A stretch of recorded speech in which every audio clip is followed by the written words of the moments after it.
Hello guys, welcome to Tech Tricks tutorial. In this video, I will show you how to use green screen on CapCut mobile.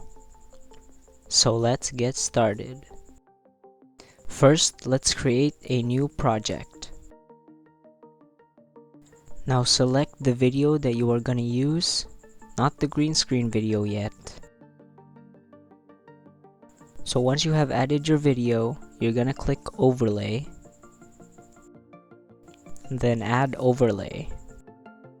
Now you can add your green screen clip. Then adjust it using 2 fingers. Once you are done adjusting, scroll through the options at the bottom and look for Remove BG. Click it, then click Chroma Key. Now drag the color picker or the circle in the middle of the video to the green part so the background or the green screen will be removed, as you can see here. And that's pretty much it. Thank you for watching this video. If you found this video helpful, please consider dropping a like and subscribing to the channel.